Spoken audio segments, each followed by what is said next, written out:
Meus irmãos e minhas irmãs, queridos e queridas, vamos todos fechar os nossos olhos carnais, abrir os olhos e ouvidos espirituais, para podermos nos conectar com o nosso Mestre, Jesus.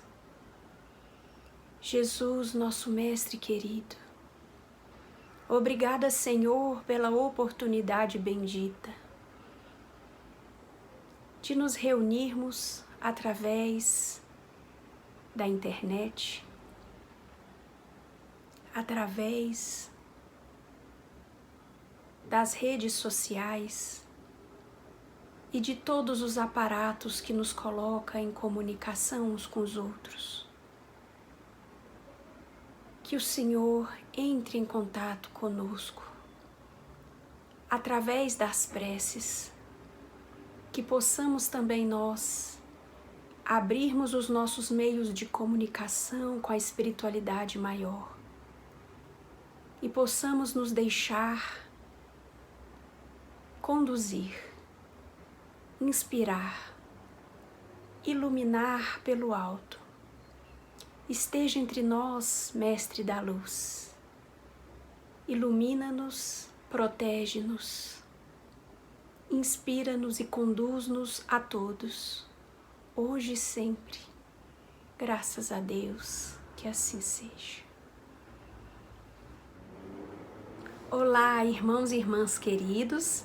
É uma honra e uma alegria muito grande estar aqui na Seara Espírita Redenção, essa casa que eu amo com todo o meu coração, que eu vi nascer e que eu posso dizer que me viu nascer também, não fisicamente, mas provavelmente espiritualmente. E eu fico extremamente honrada e feliz de estar aqui com vocês. E eu sinto saudades profundas de estar fisicamente aí, mas só de poder estar espiritualmente, através dos sentimentos e pensamentos e trabalhando com vocês através de uma palestra, eu já fico extremamente feliz. Obrigada pela oportunidade. Bom, hoje nós vamos falar de penas e gozos futuros, ressurreição e reencarnação.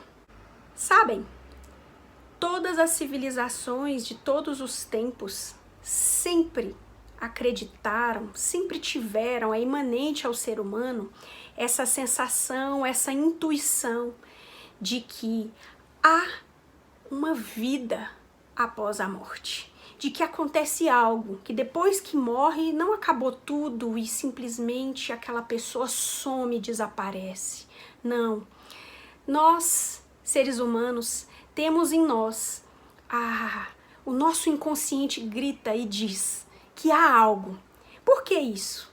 E aí vem os espíritos, no capítulo 2, no livro 4 de O Livro dos Espíritos, que é a base do nosso estudo de hoje, nos dizer que exatamente devido a não ser essa nossa primeira encarnação, já encarnamos outras vezes, já reencarnamos, desencarnamos, e esse processo natural já acontece conosco há um bom tempo, há milênios.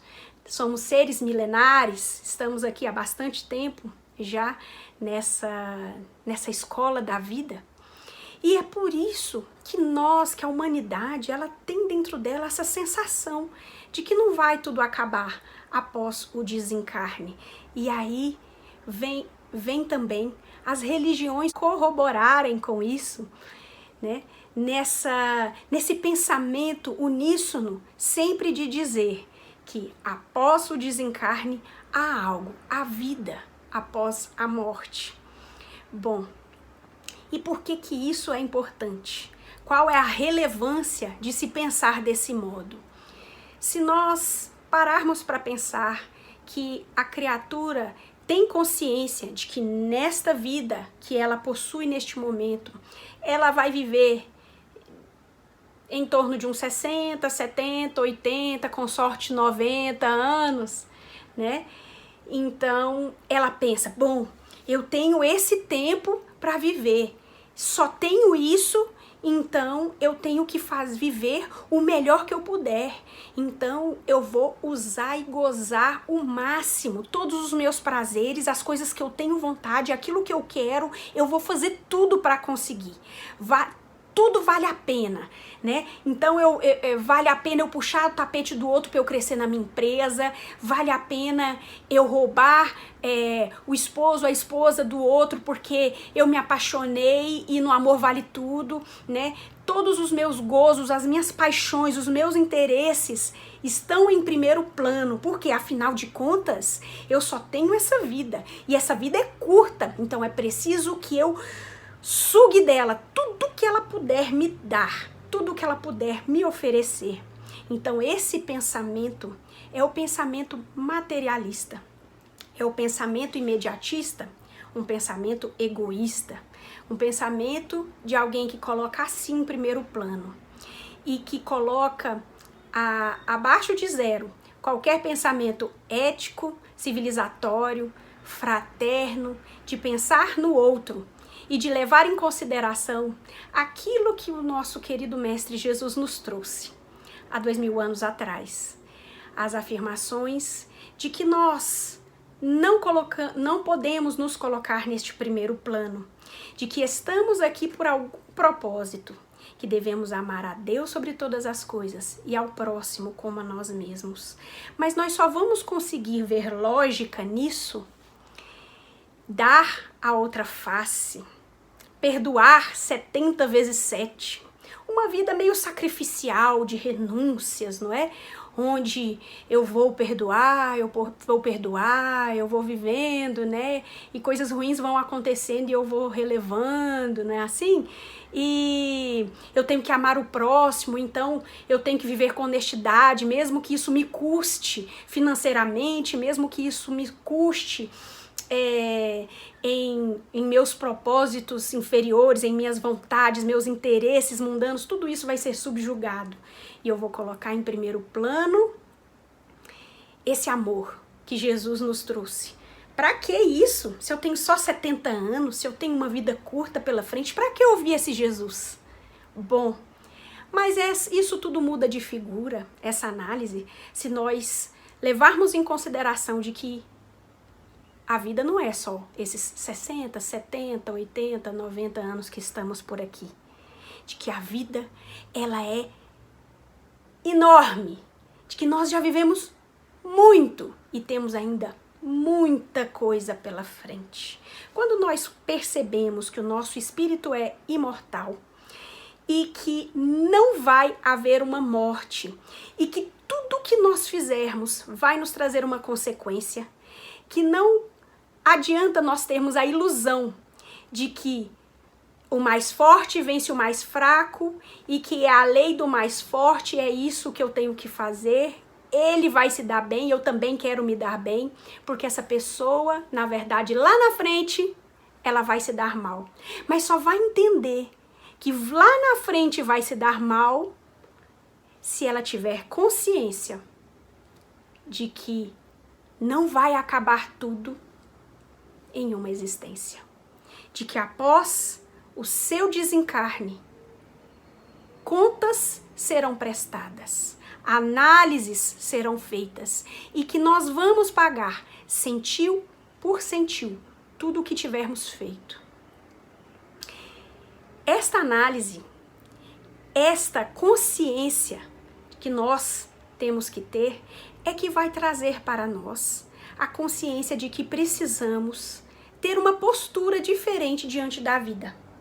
Não a postura do viver e gozar conforme o que me der na teia, o que eu quiser fazer, isso é o que importa. Eu vou usufruir o agora, o depois não importa, porque eu nem sei se eu vou estar viva amanhã. Bom, eu tenho uma verdade para trazer. Você vai estar viva amanhã. Porque mesmo que você desencarne essa noite, você estará vivo, porque a morte ela não existe. Isso faz com que nós tenhamos perante a vida um olhar muito diferenciado, um ponto de vista muito superior. Nós passamos a perceber que é preciso tomar cuidado com o que eu planto hoje, com o que eu digo com o que eu faço, com o que eu falo, com o que eu sinto, com o que eu penso, o modo como eu ajo, aquilo que eu não fiz, aquilo que eu deixei de fazer e que ocasionalmente trouxe malefícios e problemas e consequências funestas para alguém, de acordo com a minha omissão. Então nós vamos aprendendo a tomar um cuidado enorme com a vida que possuímos e vamos percebendo que Jesus tinha completa razão em nos alertar acerca de nós termos uma vida de oração e de vigilância, onde precisamos vigiar mesmo os nossos atos, pensamentos, sentimentos e atitudes. Não é mesmo? Ah, Fernanda, então você está querendo me dizer que Deus é um Deus vingativo, sim. Ele é punitivo. Então eu não posso errar, porque senão eu vou me dar mal lá na frente. Vou cair no inferno e vou expurgar lá para o resto da eternidade. Então é um pensamento muito parecido com o catolicismo, com a igreja evangélica. Não.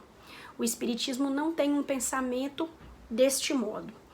Nós não acreditamos em inferno, não acreditamos no demônio, mas nós temos a consciência de que aquilo que nós fizermos vai nos trazer uma consequência.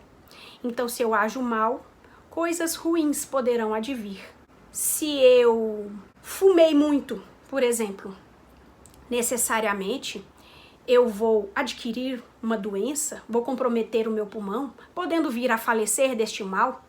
E às vezes, trazendo no meu perispírito marcado esse ranço desse pulmão comprometido e que eu vou ter que expiar, não só nessa vida que eu faleci desse mal, mas também numa outra encarnação.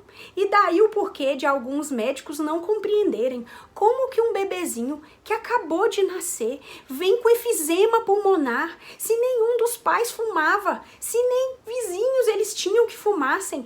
Como é possível que um bebezinho chegue a esta vida com um pulmão comprometido, como se fosse um fumante de longa data? E a medicina não tem uma explicação lógica para isso, porque a explicação ela é espiritual. O espiritismo vem nos trazer que o comportamento desse irmão em outra existência comprometeu o seu corpo perispiritual, acarretando para inclusive uma outra encarnação as dores que lhe advirão, não é? De um corpo enfermiço, doente. Então, não precisamos ter qualquer dúvidas de que males e sofrimentos que nós temos, nós mesmos os provocamos. Deus não erra de endereço. Ele não fala, nossa, é mesmo, hein? Errei. Você veio com esse problema aí, mas não era para você, era o vizinho. Não, Deus não vai errar. Então, nós só adquirimos aquilo que nós fizemos por merecer. A lei é de justiça. Então, nós vamos expiar faltas que nós mesmos angariamos com a nossa própria imprevidência, com a nossa própria incúria. Então, aquilo que eu agi mal, coisas que depois vão me vir como um sofrimento, vão vir para mim e eu vou ter que amargar isso. Então Deus é vingativo. Não, são consequências do meu ato. Nós como pais, quando estamos educando um filho, estamos sempre dizendo para ele o que não fazer, o que é o melhor para eles. Mas o caminho, a jornada, quem vai trilhar? A jornada deles, quem vai trilhar? Eles ou nós vamos trilhar por eles? Nós sabemos, eles vão trilhar. Nós vamos aconselhar, vamos dizer o melhor modo. Mas se eles forem por um caminho errado, consequências ruins advirão de seus atos, de suas escolhas. É a mesma coisa conosco. Então, é preciso que nós tenhamos a consciência de que absolutamente tudo o que fazemos ou não fazemos, o bem que fazemos e o bem que deixamos de fazer, o mal que fazemos e o mal que deixamos de fazer, tudo será levado em consideração para o nosso bem ou dores poderão advir. É claro, não estou dizendo que só vamos expiar de um modo com a dor, porque também nós temos um Pai de amor e misericórdia que quer que nós aprendamos com o amor. E o amor apaga uma multidão de pecados. Mas nós que mal compreendemos o que é o amor e que agimos pouco no bem, então, muitas vezes nós vamos aprender com a nossa irmã dor mesmo, não é verdade? Aqui na pergunta 964, eu vou direto à resposta para nós refletirmos a respeito de algo que os Espíritos nos trazem. Sem dúvida, quando um homem comete um excesso, Deus não pronuncia um julgamento contra ele para lhe dizer, por exemplo, foste guloso, vou te punir. Não. Mas ele traçou um limite. As doenças e, frequentemente, a morte são a consequência dos excessos. Eis a punição. Ela é o resultado da infração à lei. Assim em tudo. Todas as nossas ações estão submetidas às leis de Deus. Não há nenhuma, por mais insignificante que nos pareça, que não possa ser-lhe uma violação. Se suportamos as consequências dessa violação, não devemos imputá-la senão a nós mesmos, que nos fazemos assim os próprios artífices de nossa felicidade ou de nossa infelicidade futura. Nós temos uma habilidade incrível de jogarmos sempre a culpa no outro. Isso acontece porque dói muito em nós termos a consciência de que somos seres pequenos, falhos, cheios de defeitos, em uma terra onde ainda é de provas e expiações. Dói. Nós nos julgamos especiais, bons, quase ou provavelmente muitas vezes superiores aos demais. E a perda dessa ilusão, essa ilusão que nos massageia tanto o coração, de nos acharmos tanta coisa, quando nós vamos destruindo essa ilusão dentro de nós, esta destruição da ilusão, ela é extremamente dolorosa, mas ela é imprescindível. E eu volto a dizer, imprescindível. Nós precisamos com todas as nossas forças acordarmos. É como se estivéssemos num sonho, onde a gente não quer acordar. Eu sou espírita, né? Eu estou sempre no centro espírita, eu faço caridade uma vez por semana, eu vou lá, eu assisto palestra, eu faço a minha prece antes de dormir. Eu sou ótima. É uma ilusão, meus irmãos. É uma ilusão que nos aquece o coração, que nos deixa quentinhos, mas que não nos ajuda a transformar a nós mesmos. Não nos ajuda a chegar no patamar que Jesus nos aguarda.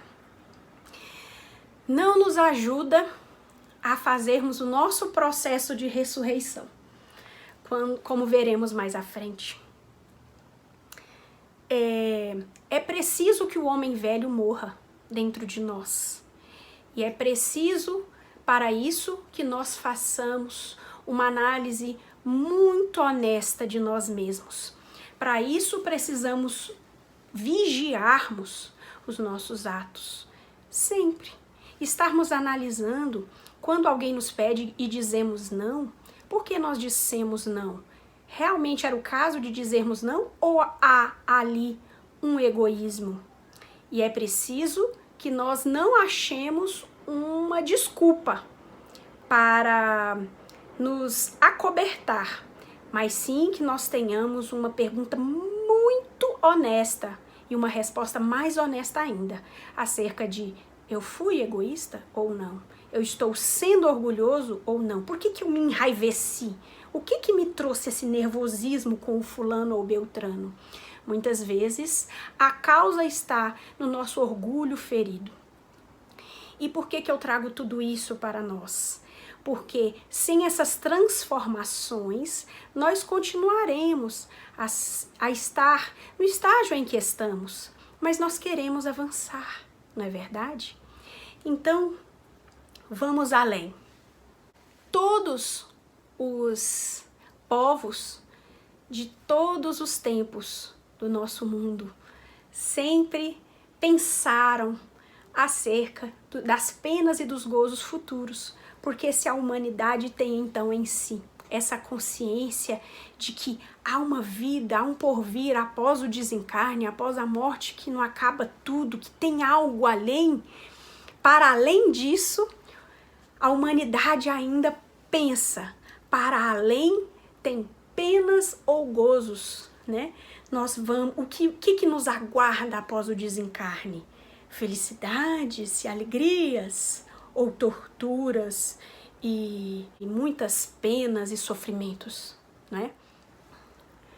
Bom, e acerca dessas penas e gozos futuros, nós temos nesse capítulo 2, do livro 4 do Livro dos Espíritos, os Espíritos nos trazendo, quem melhor do que eles, não é? Para nos trazer as revelações de como que é após o desencarne.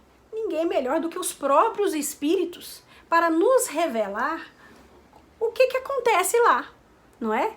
No plano espiritual, para além desta vida física. E então, eles são categóricos a nos afirmar que tudo vai depender de o que nós fazemos aqui.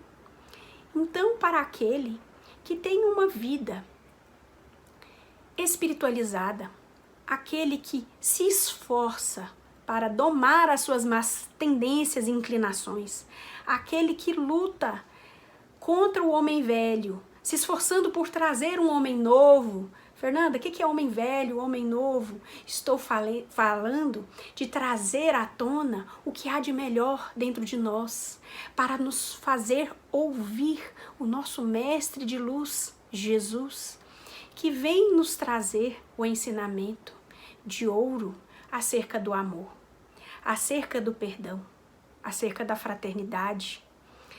Que nós, aqueles seres humanos que no momento do desencarne tiveram uma vida onde eles se esforçaram, não só buscando o conhecimento intelectual, mas também buscando o conhecimento moral, ele conseguirá alçar mais altos voos através dessas duas asas, não é? Ele será um espírito que vai conseguir ter maior felicidade do lado de lá.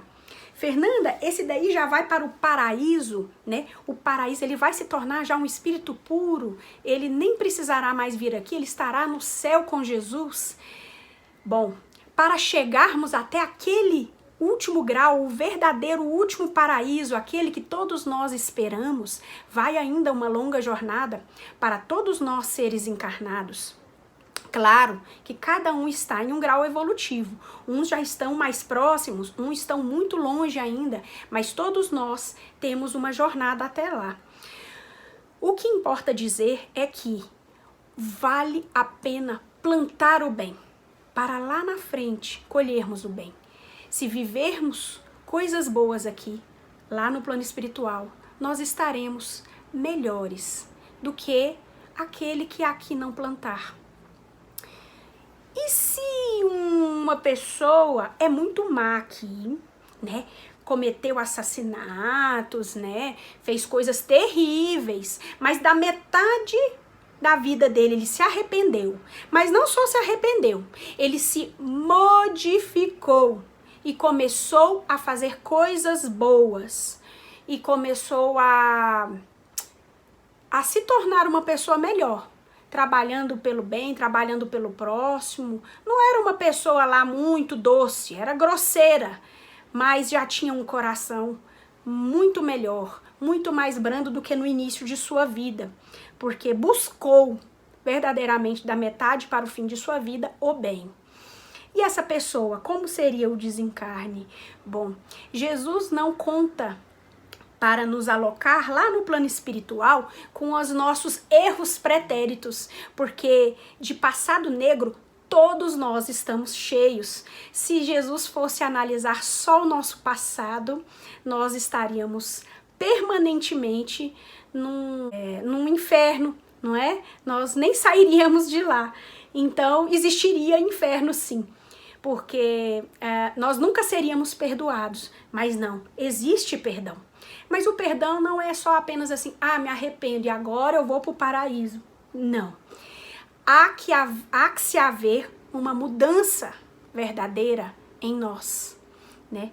E é por isso que eu disse agora há pouco que todos nós precisamos buscar muito honestamente as nossas transformações e conhecermos muito honestamente e profundamente o nosso coração, porque nem todos aqueles que dizem Senhor, Senhor, entrarão no reino dos céus, né? Nem todos os religiosos. Então, é preciso verdadeiramente buscar uma comunhão com o nosso Pai Maior que nos traga uma mudança dentro de nós. Então, é preciso que nós façamos uma análise honesta e possamos dar o passo seguinte nessa transformação. Do mesmo modo que essa história que eu acabei de narrar, essa pessoa hipotética que eu lancei aqui, numa história bem grosseira, só para ilustrar, né, que na verdade cada caso será analisado. Não é? Não podemos dizer, ele fez o mal, então ele não será perdoado, então ele vai com certeza ficar espiando sempre, né, lá no inferno, ele vai ficar, não, né? Bom, aliás, como eu já disse, os espíritas nem inferno acreditam, não é verdade? Então, mesmo se nós quisermos colocar aí, então, um umbral, né, ninguém vai ficar lá sempre. E qual é o tempo das penas? Por quanto tempo, então, nós, criaturas, expurgaremos? Bom, Deus é justo.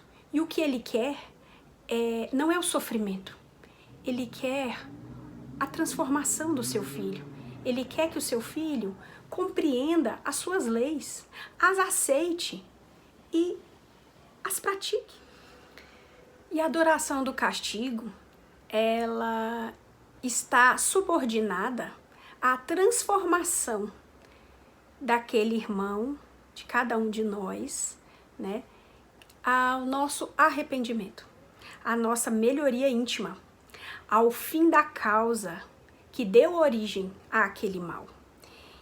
Então, por quanto tempo vamos expiar ou sofrer algo, né, por um mal que nós tenhamos causado?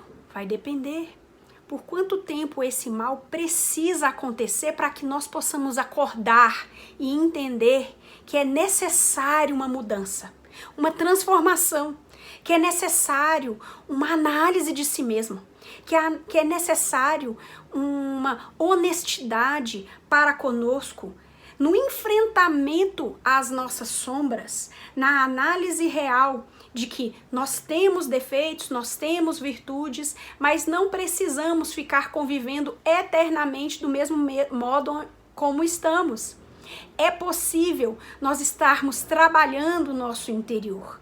É possível nós olharmos para as nossas sombras, vermos elas lá, termos consciência de que existem, termos a coragem de sermos honestos e enxergarmos que temos inúmeros defeitos, mas não que isso vá nos tornar pessoas tristes e amarguradas porque somos defeituosas.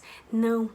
Vai nos fazer compreender quem nós somos e compreender o nosso próximo, que assim como nós, também é cheio de defeitos. E então nós vamos conseguir lidar melhor com as relações humanas, compreendendo que é difícil mesmo. É difícil mesmo vencermos a nós mesmos, vencermos os nossos erros, os nossos defeitos. E do mesmo modo que eu acho super difícil, o meu irmão também acha. Do mesmo modo que eu tenho inúmeros defeitos e tenho dificuldades para com eles, o meu irmão também tem. Isso me tornará mais humana, mais fraterna, mais compreensível. Isso me fará chegar à piedade, à misericórdia, ao amor. As causas dos sofrimentos humanos são, portanto, as nossas próprias imperfeições. Quando nós aprendermos a fazermos uns pelos outros, a ajudarmos, a estendermos as mãos, a não condenarmos, não julgarmos, a sermos fraternos, a perdoarmos, a compreendermos que o outro erra, e nós também. Quando nós aprendermos essas leis que são tão iniciais a nós espíritos humanos, mas que nós ainda estamos patinando para aprender, aí sim teremos quase nada de infelicidade e conseguiremos ter felicidade na Terra. Mas, até que isso aconteça, nós precisamos lutar o bom combate no terreno do nosso coração. Sobre a importância da reencarnação, nós temos o próprio Cristo numa conversa com Nicodemos. Encontramos isso na Bíblia. Em João, capítulo 3, no versículo 3 e também no versículo 5 e 6. Então, olha só. Jesus diz: aquele que não nascer de novo não pode ver o reino de Deus. E aí ele reafirma: aquele que não nascer da água e do Espírito não pode entrar no reino de Deus. O que é nascido da carne é carne, o que é nascido do Espírito é Espírito. E então, Jesus, nesse momento, ele deixa claríssimo que isso é necessário, que isso é importante, que é imprescindível para a nossa evolução. E que é graças a essas encarnações que nós vamos tendo oportunidades de mudarmos a nós mesmos. Que a minha diferença para um irmão que hoje faz atrocidades e que eu tenho a coragem, de um modo não cristão, de julgar e tacar pedras nesse irmão, seja com a língua, seja com o pensamento ou com o sentimento negativo, qual é a minha grande diferença para um irmão que hoje faz coisas terríveis? A minha diferença entre eu e ele é apenas o tempo e o espaço, porque eu também já fiz coisas terríveis. Então, quem sou eu para julgar, não é mesmo? Só porque eu estou com o véu do esquecimento, tá tudo guardado aqui dentro. Coisas terríveis que já foram, graças a Deus, e que Deus nos ajude a continuar melhorando, não para atacar pedra em quem erra, mas para aprender a amar quem erra. Do mesmo modo que a espiritualidade boa e amiga nos ama e está sempre nos auxiliando nessa transformação contínua de nós mesmos. Em João capítulo 11, a partir do versículo 25, nós vamos ter Jesus dizendo: eu sou a ressurreição e a vida. Quem crê em mim, ainda que esteja morto, viverá. E todo aquele que vive e crê em mim, nunca morrerá. Bom, Jesus está falando aqui de dois tipos de morte, porque estamos diante da pretensa morte de Lázaro, e ele está falando com Marta. E então ele diz que ele é a ressurreição e a vida. Nesse momento, Jesus trata da morte com dois significados: a morte do nosso corpo físico, o desencarne, mas também a nossa morte espiritual. Porque segundo Emmanuel, e aqui eu vou trazer um novo texto, em Acendamos a Luz da Vida, ele diz assim: não nos esqueçamos, os verdadeiros mortos estão sepultados na carne terrestre. Emmanuel diz que os verdadeiros mortos estão sepultados na carne terrestre. E aí ele vai trazendo à luz, com esse texto, as inúmeras oportunidades em que nós morremos, em que nós nos tornamos mortos-vivos sobre a terra. Quais são essas oportunidades? E aí ele diz: aguçai a visão, Observem a infortunada caravana de fantasmas que seguem, vacilantes e enganados dentro da vida. Há quem morreu sufocado em orgulho vão, no mausoléu da vaidade infeliz. As pessoas que andam por aí, mas são extremamente orgulhosas, vaidosas, estão mortos vivos, enterrados em seu próprio orgulho e vaidade. Há quem permaneça cadaverizado em sepulcro de ouro, incapaz de um simples olhar à plena luz, né? Os egoístas, os avaros, né? Há mortos que vos partilham o pão cotidiano no túmulo das terríveis ilusões que lhes anulam a existência. E há corações paralíticos no catre da crueldade e da incompreensão que nos armam ciladas de angústia. Então, o que eles querem dizer aqui, e Jesus também, ao se referir à morte nesses termos, é que é possível nós estarmos com o corpo físico, encarnados, mas espiritualmente mortos. E Jesus já nos disse em outras oportunidades que ele veio trazer vida, e vida em abundância. O que é viver? Viver plenamente, ter vida em abundância. É a vida em toda a sua plenitude. A vida espiritual, que nos descortina os olhos para uma vida boa e feliz. A vida que nos traz a paz da consciência. A vida que nos carrega de sentimentos nobres. Que nos faz compreender como é bom ajudar. Como é bom a gente largar o egoísmo e estender a mão. E entregar algo precioso para nós, para alguém que precisava muito. Muito mais do que nós. Então, Jesus vem para trazer vida em abundância a cada um de nós, que estamos muitas vezes como mortos vivos em carne, como nos traz Emmanuel. Então, aqui, nesse texto, Emmanuel nos diz que a verdadeira ressurreição será quando nós conseguirmos nos dissipar de todos esses mortos que existem dentro de nós, de toda essa morte, de todo o nosso erro, as nossas inconsequências, os nossos equívocos, as nossas ilusões, o egoísmo, a inveja, a nossa agressividade, e etc, e etc, e etc. E aí sim, nós vamos conseguir ter uma vida plena, uma vida verdadeira, em abundância.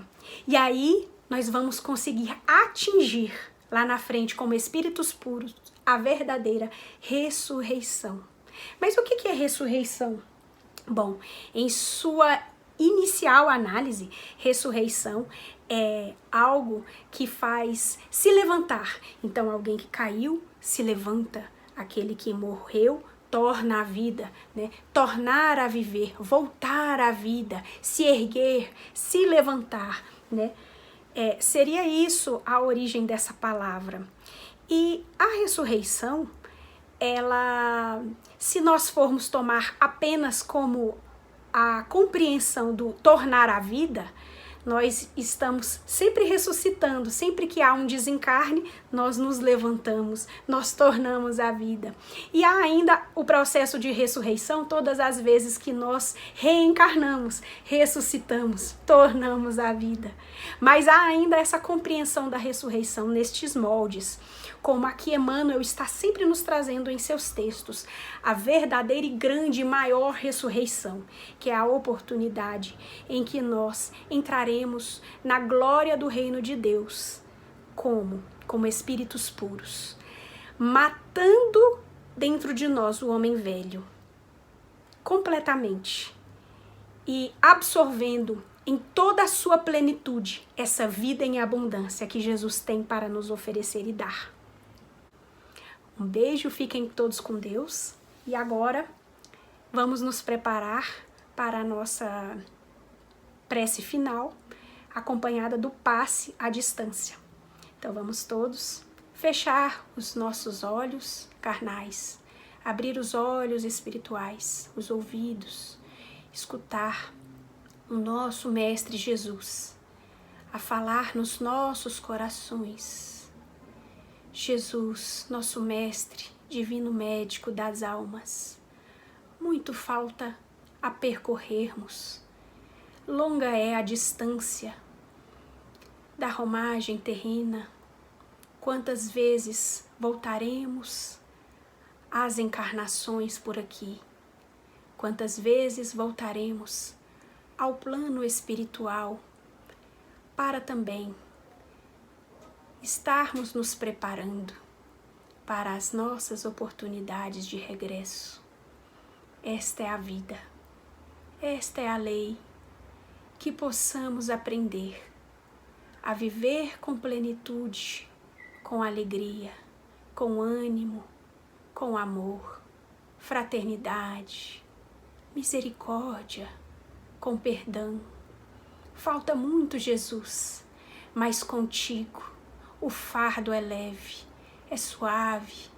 Esteja entre nós nos iluminando, esteja entre nós nos intuindo e guiando. Fica com todos nós, Senhor Jesus, hoje e sempre. Graças damos e que assim seja.